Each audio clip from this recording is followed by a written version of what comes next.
We are going to discuss income from salary. At the inception, I told you 5 heads of incomes inculcates income from salary, income from house property, profits and gains from business and profession, income from other sources, and capital gains. Today, we will discuss income from salary. I must tell you, salary exists when there is employer and employee relationship between two people. One must be employer, second must be employee. Employee shall get remuneration with fixed amount, pre-decided amount as per appointment order, with some rules and regulations, terms of service, in exchange of services provided by him or her to the employer. This is salary. Employer-employee relationship is the must condition for calculating income from salary. Okay. Which sections you have to study? Number 1, section 10.10, gratuity exemption. These are retirement benefits. This is important part you have to study when you study income from salary. Gratuity is emoluments given to an employee at the end of his service. For his entire career, what he had devoted for that particular company, institution, he gets a gratuity. Then commutation of pension. Commutation is selling. If I get 100 rupees pension and if I commute 40%, so from next month I will not get 40 rupees out of 100, so I will get 60 only. And whatever 40 rupees per month I am going to sacrifice, for that portion I will get a lump sum amount. And when such lump sum amount is received by an employee, he can claim exemption under section 10.10a. So this is benefit given to the taxpayer, SSC. Okay? Then 10.10 is leave encashment, leave salary. If a person is working for a number of years for that particular organization and at the time of retirement his leave is in balance, it means he has worked on leave days. So he can claim salary equivalent to that leave period. Then also he gets lump sum. Again exemption he can claim while paying tax on that amount. 10.12 is provident fund. Provident fund is of 4 types. Number 1, statutory provident fund. Second is recognized provident fund. Third is unrecognized provident fund. And fourth is public provident fund. Section 10.12 is giving specific exemption from provident fund. We will have to study recognized provident fund. 12% of salary is exemption. And if interest is received on the amount of recognized provident fund accumulated, then exemption is 9.5%. But it is not 9.5% of salary. I will show you how to calculate it. Then comes section 10.13a, house rent allowance. If employee is paid a particular amount to pay a monthly rent, then also it becomes his income. But he can claim exemption if he is paying actual rent. Then he can claim the benefit. We will see in that example. Section 10.14 is special allowances. Number list is you have to understand 2 things. Number 1, special allowances deductible with a fixed amount. For example, if I am getting children education allowance, okay, and at the time of paying tax, while filing return of income, if I am getting 500 rupees per month for 2 children, okay, so how much I am getting? 12,000 per annum. My exemption is 100 rupees per child per month. So I will get 200 rupees benefit. So what I will do? 12,000 minus 200 into 12, 2,400. Exactly, whatever is there. If I have 2 children, 500 per child I am getting. So 1,000 per month I am getting. So for 1 year I am getting 12,000. And I will claim special allowance exemption with 100 per month per child. Okay. So for 2 children I will claim 200 rupees. Into 12 months 2,400. Remaining 9,600 will be tax payable by me. And point B is exemption available on the basis of an actual expenditure. For example, if company is paying me 20,000 per month as conveyance, but it is given to me for commuting the distance between my home and outside place if I am a marketing person. If I have expended only 15,000 out of 20,000 per month. So remaining 5,000 will be taxable.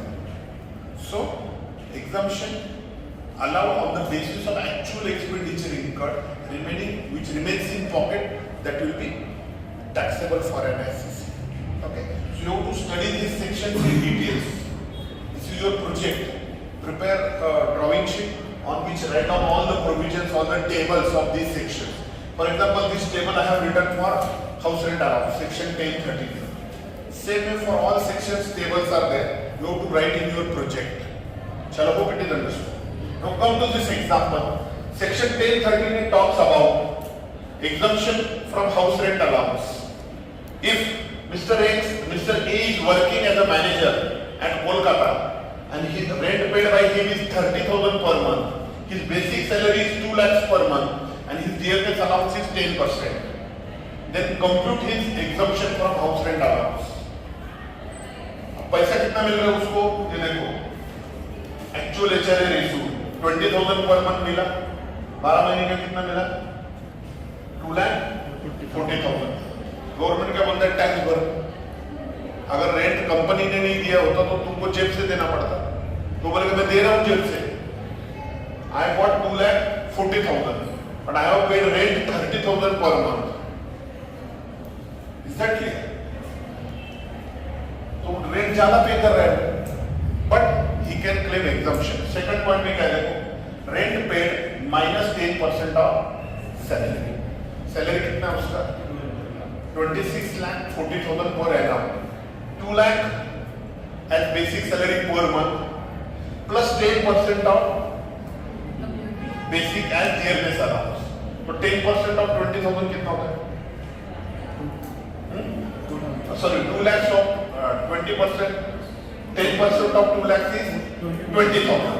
So his total salary per month is 2,20,000. Into 12 months करो, 2,20,000 into 12.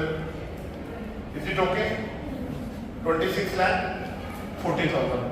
So rent paid is 360 minus 10% of salary is 264. So remaining is 96,000. That is an output of your point number 2.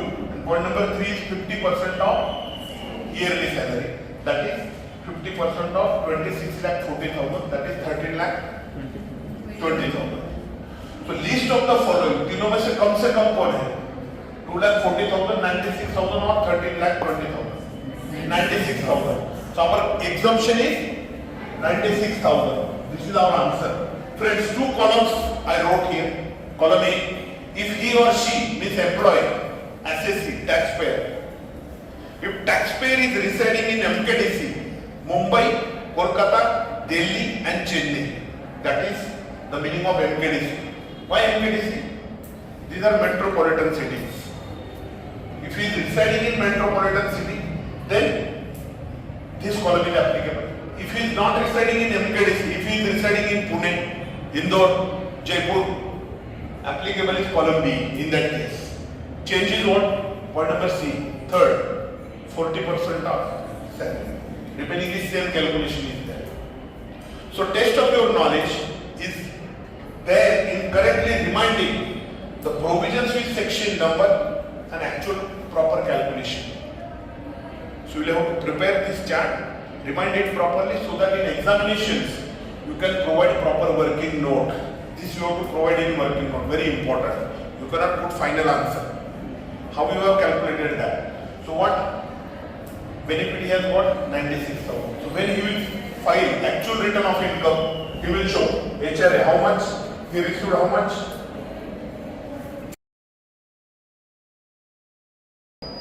So in inner column he will less 96,000. Remaining is how much? Tell me. 2,56,000. This is taxable amount in outer column. This is exemption 96,000 on which he will not pay tax. So this way house rent allowance exemption is calculated. In coming lectures I will teach you all these exemptions, how to calculate it. I will write table, I will give you an example and then I will show you actual calculation and then we will go to solving problems. Unless and until you understand every section into depth, you can directly solve the problem on income from salary. Have practice of it at home. Look more problems so that you can have proper practice. The definition of salary is here. Salary for GD Limited's case. What is GD Limited? It is name of the company, External Duplicators Limited. Supreme Court has provided the definition of salary. जब हम बोलते हैं 10% of salary, तो कौन सा salary? Basic salary का 10% या basic plus DA या और कुछ भी ऐड करना है? Friends, very important I am telling you. When you calculate salary for different sections, there may be a different meaning. You have to understand when this definition is applicable. Now, this particular definition is applicable for section 1013 है, section 1010 gratuity, लेकिन gratuity के एक ही column पे applicable है, column B. Is that clear? Then for provident fund, when you will calculate RPF, same definition of salary is applicable. 12% of salary जब आप लोगे in 10-12, same is applicable. Okay? So this way you have to understand the definition of salary. Salary means basic salary plus dearness allowance. CRB means computable in retirement benefits. सिर्फ DA दिया है with amount and no comment is given in the problem. अगर amount दिया होता DA 20,000 per month तो मैंने वो consider नहीं किया होता. अब क्यों किया है? अभी तो कुछ नहीं बोला है ब्रैकेट में computable in retirement benefits. Even then I consider because it is provided as a percentage on basic salary. So when DA is provided as a percentage on basic salary, you have to understand that it is computable in retirement benefits and it shall be taken into consideration while computing salary for section 1013. Are you understanding? If DA is given with amount, not percentage, but it is mentioned into bracket, 50% of D, 50% of this is computable in retirement benefits. तो ऐसे case में DA का जो भी 50% portion है वो salary में add करना है आपको इधर. Very important. Increase your level of concentration. What I am telling, if DA is given as percentage, take directly full amount. If DA is given in amount in problem, but into bracket it is mentioned that 50%, 40%, 10% जो भी है, out of this is considerable, उतना percent आपको यहाँ add करना है for calculating your working note plus all taxable allowances. तो problem में जितने अलाउंसेस दिए हैं आपको, जितने भी, जैसे children education allowance, hostel expenditure allowance, convince allowance, city compensatory allowance, जितने भी हैं उसका कैलकुलेशन पहले करो. आउटर कॉलम में जो बचेगा that will be your taxable portion that you have to add here and then you will get figure of actual salary जिसका 10% आपको लेना है. यहाँ